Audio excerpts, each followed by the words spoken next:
New construction is really hot right now in Baldwin County. Baldwin County is actually one of the top 5 markets in the state for new construction. It's accounting for just under 25% of all closed real estate deals. And I thought, what a great time to bring in 2 experts in the field, the Cuny family, Ron and Amy.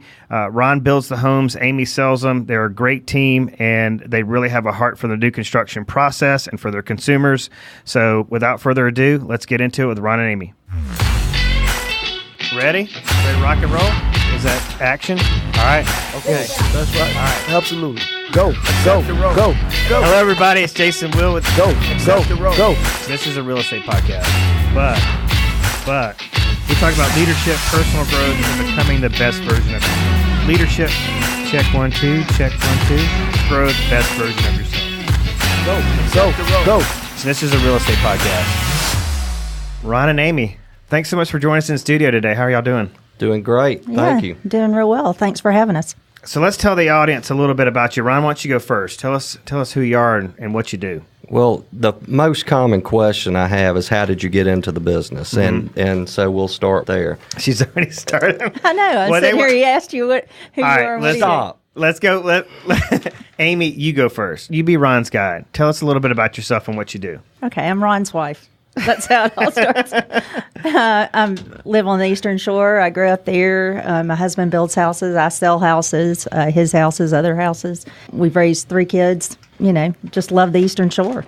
So, I mean, y'all really live and breathe real estate. Yeah. This is a real estate family. Oh, yeah. It starts early in our house and goes all night. So, yeah. Wow. Yeah. Even the kids are doing it. Oh, yeah. My daughter's at Troy, and she's a marketing major, so she'll be back with us. And then my son's a project manager. So, wow. Yeah. All right, Ron, your turn. Tell us a little bit about yourself. Well, I'm 51 years old. I've been building for a little over 25 years. Incorporated over 20. Started out selling security systems, and I have a bunch of hobbies such as, obviously, water sports, motorcycle riding, dirt bikes. That's pretty interesting. Those are dangerous hobbies, Amy. I mean, are you okay with all that stuff? Yeah, he just got back from a trip in Colorado where he and his buddies drove out there and rode motorcycles in the mountains, they lost one of them down a ravine, which kind of scared me. But he made it back. No broken bones, so I'm real happy to have him back. That sounds like a cool trip. Mm-hmm. Well, I wanted to have you guys in studio this morning because of your expertise in the new construction home building industry. It's blowing up. I mean, and we kind of knew that it would, that new construction was going to start filling the gaps of the inventory shortages that are going on. But you guys have a really interesting story in terms of home building, the way you do business, and the fact that Ron builds them, you sell them. But what other role do you have on this team, Amy, besides selling them? I start with designing. We design all of our plans. They're all unique. We've been doing it for years. I try to design, based on what we would like, how we would live in the house, trying to make the space functional. I decorate.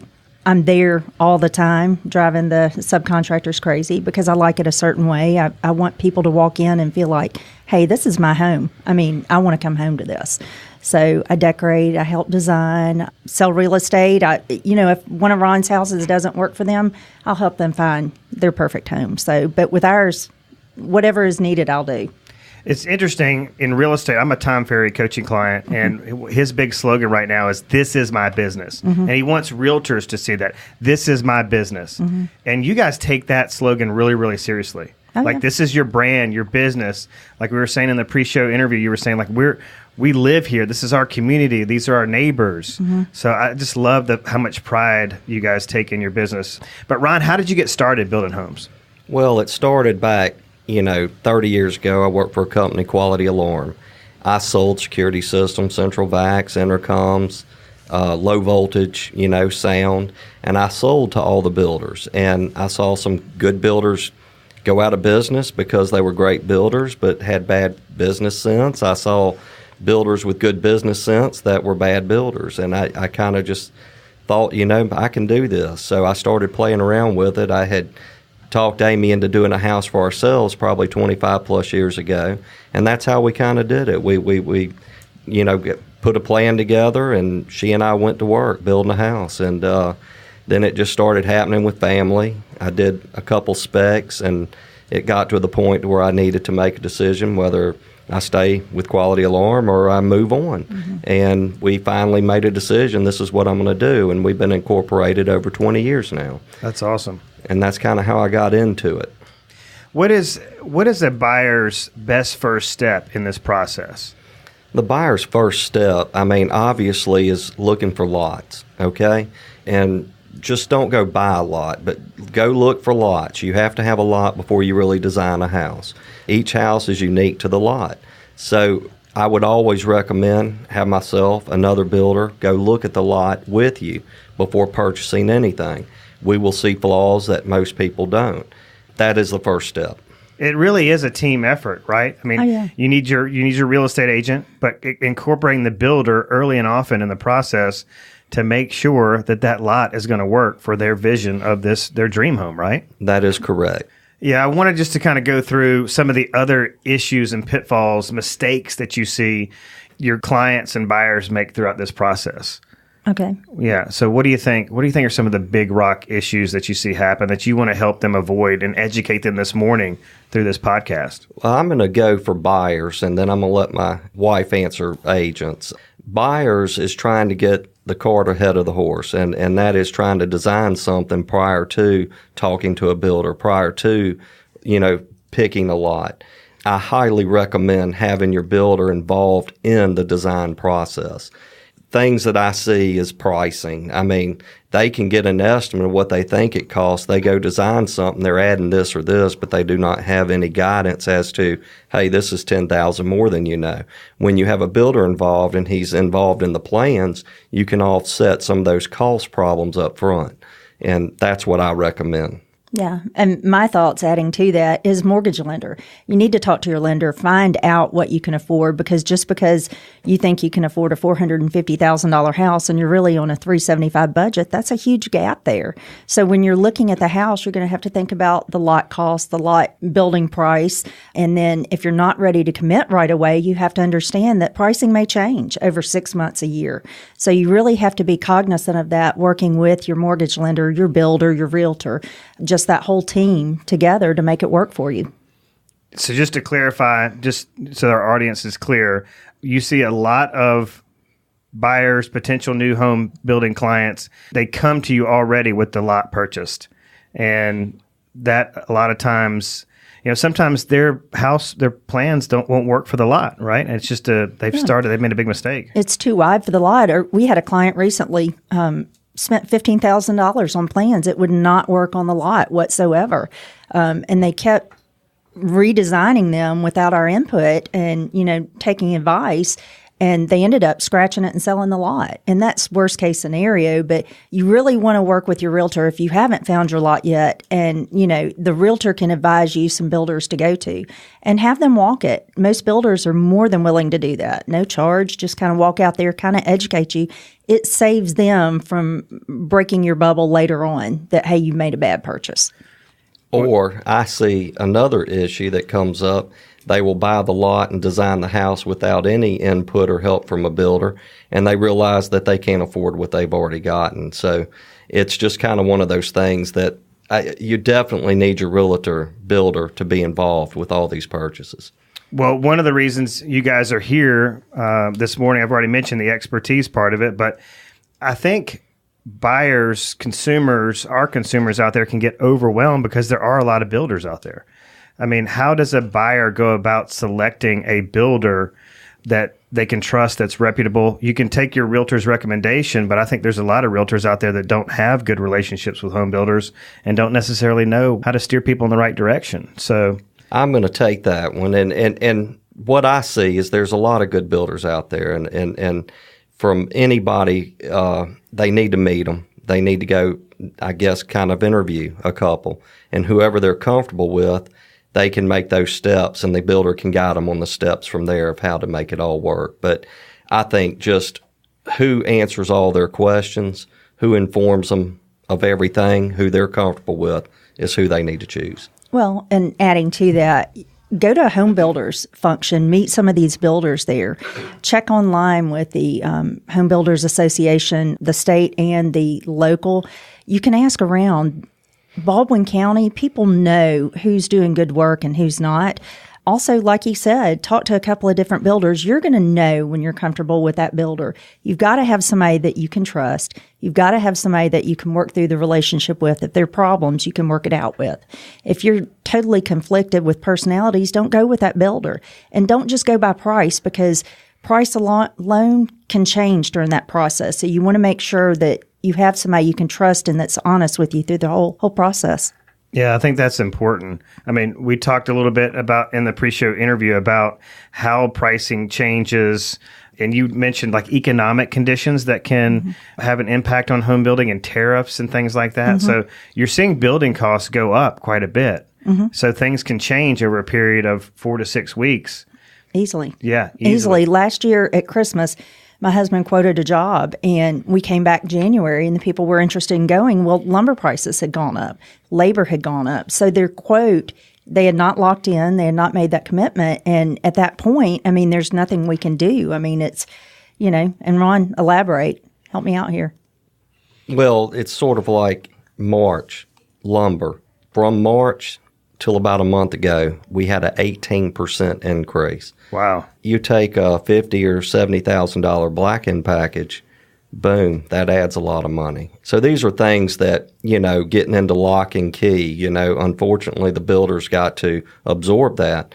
You get into cost plus, they have to pay that cost plus. So it's stuff that everybody needs to be educated on going through this process up front. But if they've locked in and prices go up, you have to eat that The cost. builder eats it. Wow. And so we have to be very careful of when we commit, how quick before we commit to a contract to make sure we can lock in with our companies. It's unfortunate. Some people price things out early. They wait 6 months and the game changes with labor, with material. Just anything could happen. As you said, tariffs. We didn't talk about this, but you just jogged my thought process here about fortification. Are you guys building fortified homes? What is your opinion about fortified homes? Is it important? Is the insurance savings significant? Years ago, I used to be so frustrated because the insurance agencies, they're the ones, the companies forced us to start doing all these expensive strapping.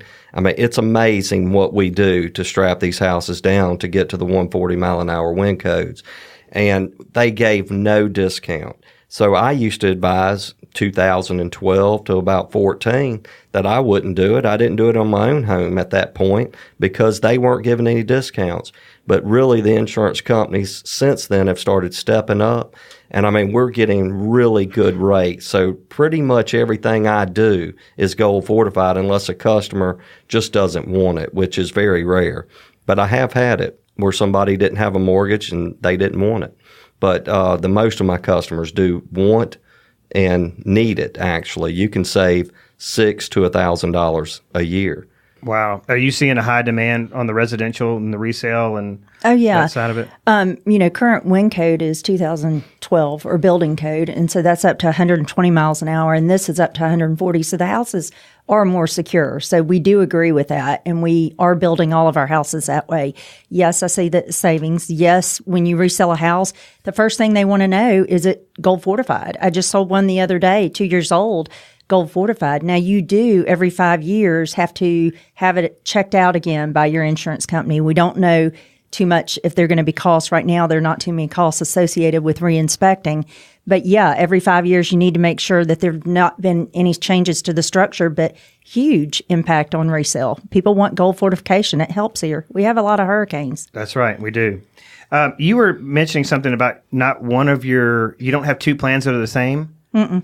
And we you talk do about that a little now. We may change some elevations. We may, people like certain plans, so we will. But in the same neighborhoods, we try not to duplicate. But unfortunately, some people want that floor plan, so we'll redo elevations. Now, so we don't build the same house identical in each neighborhood. I'm jumping in there because I totally disagree. Every single plan that comes in, yes, we'll start with a plan. Somebody comes in and says, "I love that parade home you did. Great. how can we make it yours? There's always a tweak, and you know it. It's not the same plan, whether it's moving a closet or moving, not having a gable and having a hip roof, or moving the garage a little bit. There's always a change. I disagree that we make the same plans. We're not the cookie cutter builder. And you know that. I mean, you're saying that is a change. Sorry, throwing it out there. Those are some good little lines. I mean, how can we make it yours? We're not a cookie cutter builder. I love all those little one-liners. Let's say I come to you and I have, and this is true, like I don't have a design bone in my body. Don't have any, there's no interior design intellect in my brain at all. But let's just say my wife's the same way. I come to you and they're like, you're like, what kind of, y'all want granite? Y'all want this? Y'all want that?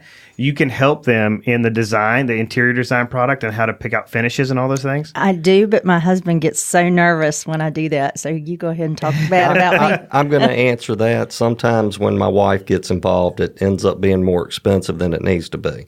Well, I try to guide people. I tell them to go take a picture of a front elevation.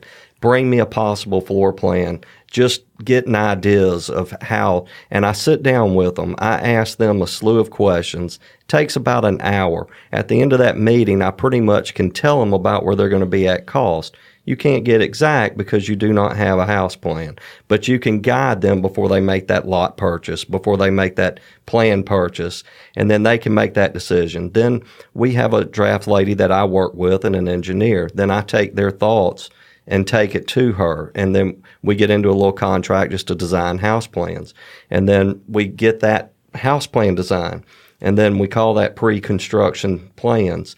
From that point, I send them shopping to granite, quartz, flooring, plumbing fixtures, you name it. I try to get all the things that most people go over budget with up front before we get into contract. And then you have a chance, because it's pre-engineering, you can adjust the square footage down if the price comes back too high, or they can give up some amenities. So we work together to get their price points right. And then we continue on and go into the contract phase once we can, finish all that.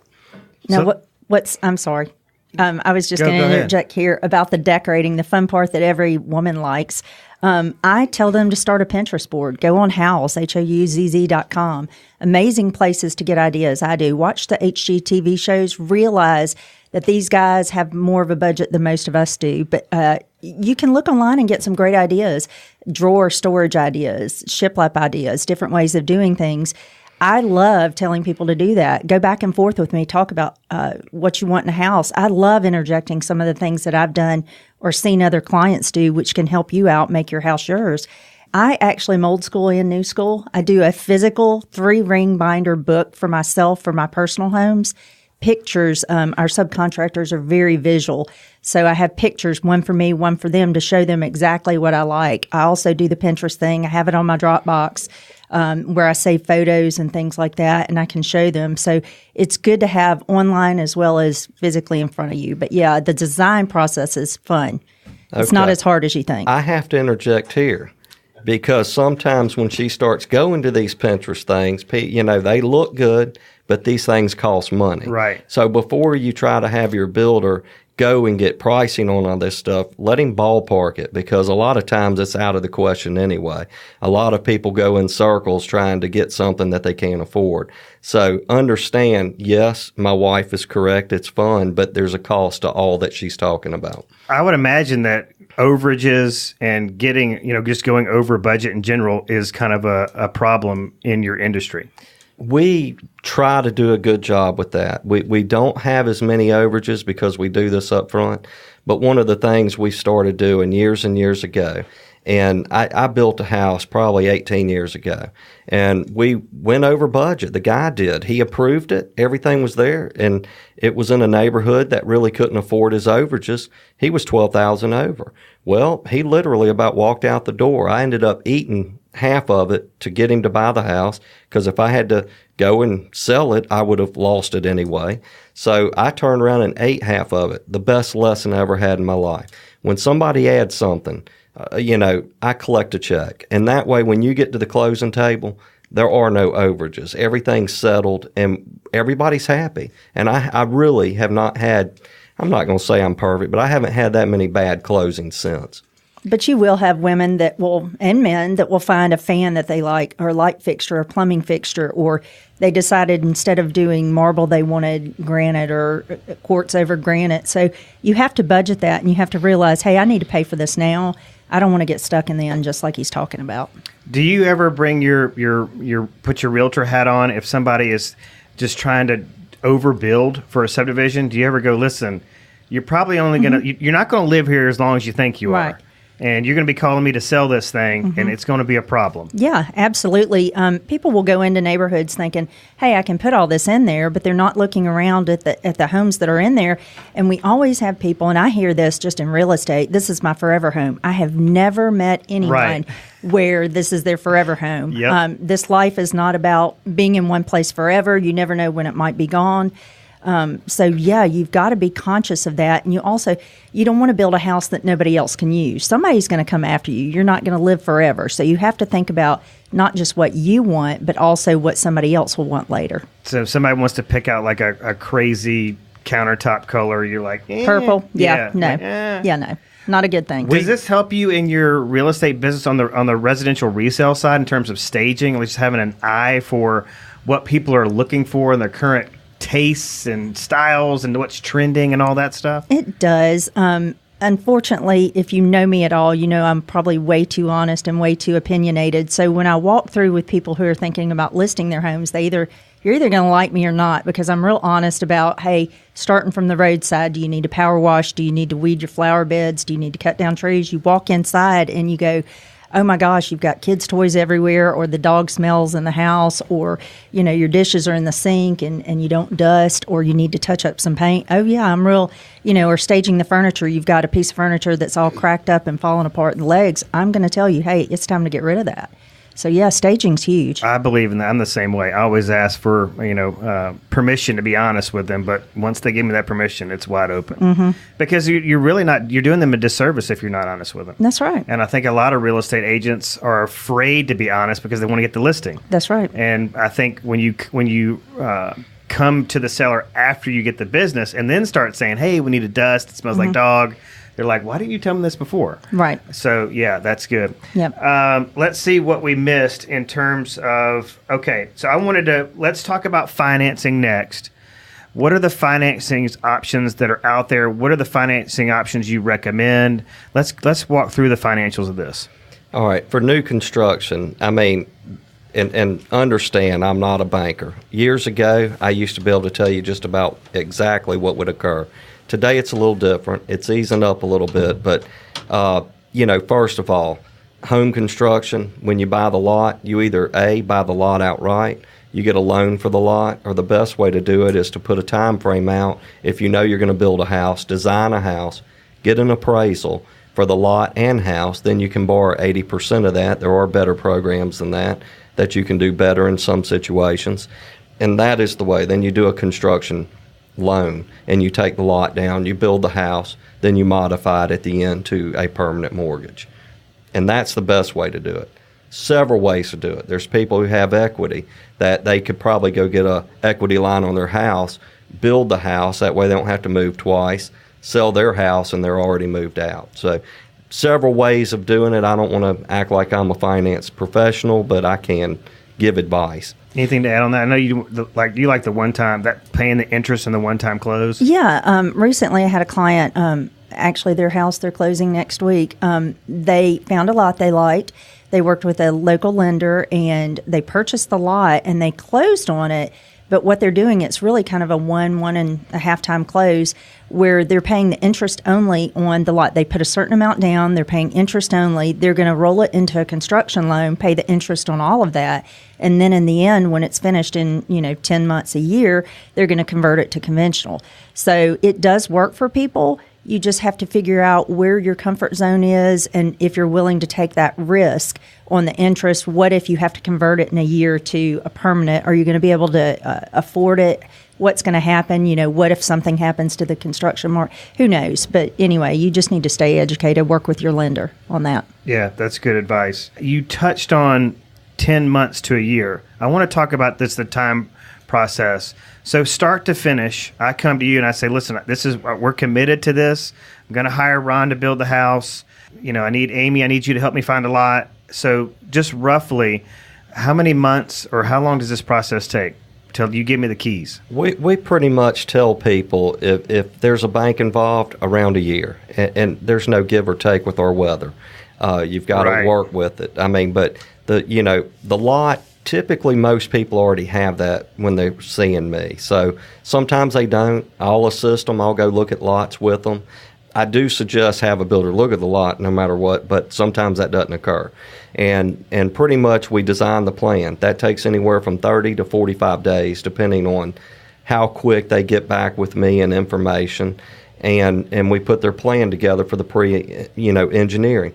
Then you have about a 3-week period of pricing where they've got to go shopping. They've got to, get everything. So your time frame moves into a little over 2 months at that point.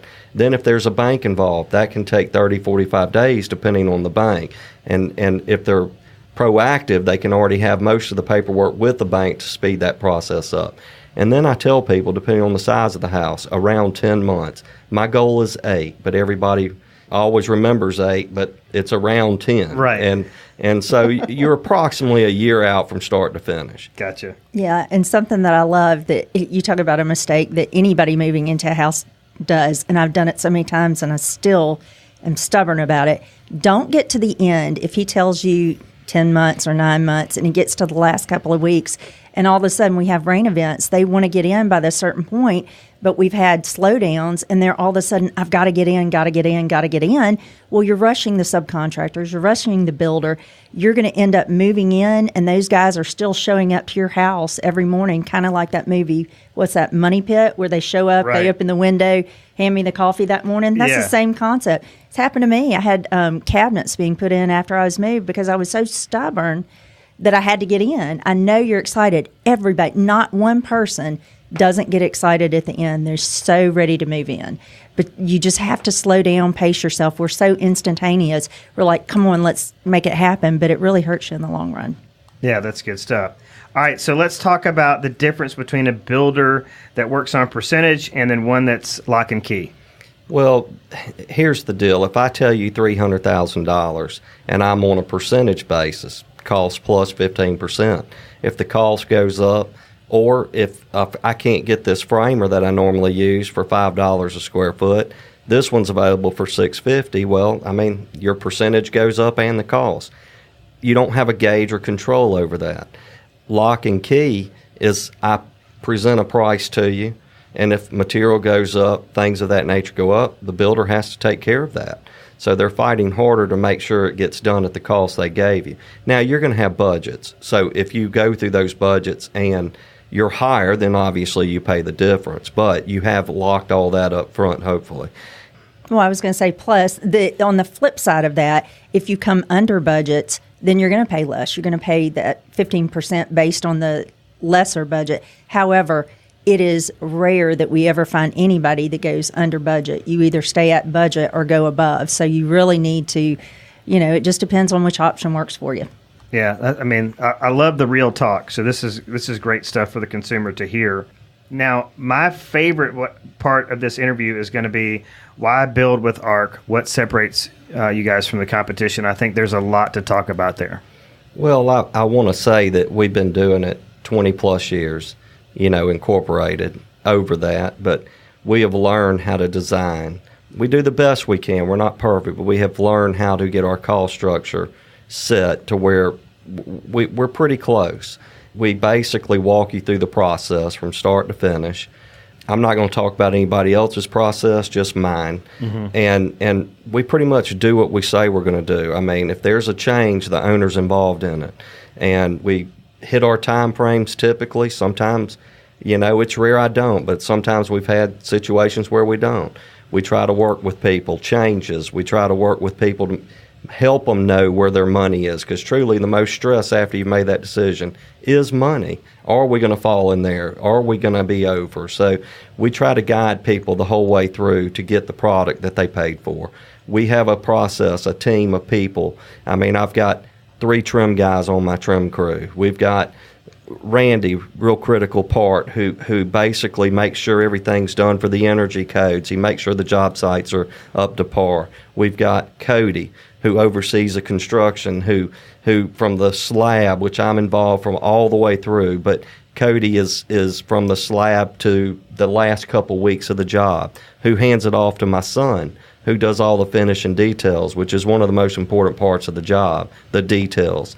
And not just that, if they have a problem 2 months later, 3 months later, we're there for them. We take care of our callbacks. We take care of our people. That is why I would use us. I love that. Well, and I also think we get excited about the build. We actually go out on Friday evenings, Saturdays, sometimes just on date night to see the project because we're excited for you. I mean, it's our family building for your family. So it's huge when you go out there and you see, oh my gosh, the walls are in.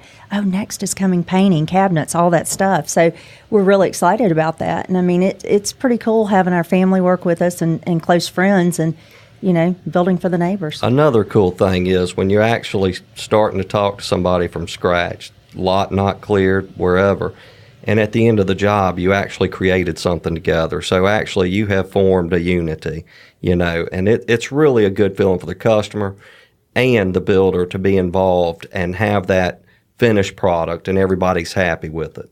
I love content marketing. It's my obsession, and it's fun for me to watch Amy go into this realm and showcase your craftsmanship and that attention to detail. And so the videos, the pictures, I mean, you can tell how proud she is in the product in her Facebook posts. And I think that is such a smart move. Not enough builders are doing it. I don't know really another builder that's doing it to the level that you guys are. And it's going to be interesting to see the impact that has on your business because it's just such a powerful medium. But you know, you can tell the passion shines through from your Facebook posts. Yeah. So I just want to give you some encouragement to keep doing it because it's well, so good. It makes I've me got to nervous. say that, you know, we went through the crash. It was very difficult. But ever since we came out of the crash, I mean, it made us realize how much we do love what we do.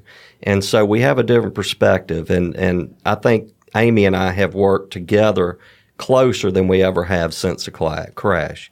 And anyway, so with that being said, that has a lot to do with where we are today. I do want to mention that, you know, that you're on the job site quite often. You're inspecting everything. You've got great crews. You already mentioned you've got, you know, great subs, great crews. You guys work as a team, as a unit. You got to know how important it is to provide great customer service. But you're not absent from the job site. You're on it. No, sir. I'm there constantly, in and out of the week, making sure everything's going good. We have weekly meetings. There's occasions we don't, but I'm meeting with all the team leaders and trying to make sure everything's going properly. Orders are ahead for no delays. I mean, yes, very much an integral part. I have all my customer meetings typically. There are sometimes Cody may meet them, but typically I'm doing all my customer meetings. Yeah, trust me, we're out there all the time. He woke me up one morning at 4 to go look at a house in downtown Fairhope that we were pouring the slab on. We were designing the driveway, and we're out there in our pajamas and coffee in the dark with flashlights on, shining it, discussing the landscaping and how I would drive up in that yard. And it was really kind of funny, but yeah, he is on the job site all the time. That would be a great content piece, by the way, just kind of FYI. Yeah. I mean, the more you can pull back the curtain and show people just who you are, who your personalities are, but the work behind the work and how you got the hours you put in and just your dedication to your craft is awesome. So you just give you a little more push to kind of keep putting it out there. I know that's the hardest part. You're like, I don't want to picture me in my pajamas on Facebook, but I would like, comment, and share on that sucker for sure. All right. So let's talk about, you mentioned in the pre-show interview, it's all about the finishing. What does that mean? Well, I mean, let's face it. Anybody can put a product together, but then all the small details that fine tunes, you know, crown being level, door casings, you know, 1/8 of an inch out. I mean, things that can drive people crazy. And we do our best. And like I said, we're not perfect. We try to be, but we're not. But we try our best to make sure that all those details and finishings are done before you move in that home. And our team is, you know, we work hard for that. I bet it's interesting too because my wife we used to sell real estate together as a husband and wife team, and I know that was really impactful to the consumer that, because I'm not always going to connect with the wife. And, or vice versa. I mean, it may not be that the husband, that I'm connecting with the husband every single time. So I imagine the wives and things just really appreciate the fact that you're there. Kind of that nurturing aspect of it. I bet you it is. I do try to warn them when she gets involved, the cost goes up. So they got to be real careful. Yeah, I don't know if I'm so much of a nurturer or somebody that just knows what I like, and what I like may not be what they like, but it gives them a different perspective to challenge what they're thinking long term. So, I mean, I like working with people that want input. I want input when I have a house going on. I mean, if it looks retarded, I would want to know, All right, So, and I have a perspective, and I tell all my customers, okay, love designers, love all input. This is their house, though. Right. And when you deal with people, including my wife sometimes, maybe she'll suggest things that she likes. I always tell people to get what they want. Don't let somebody persuade them.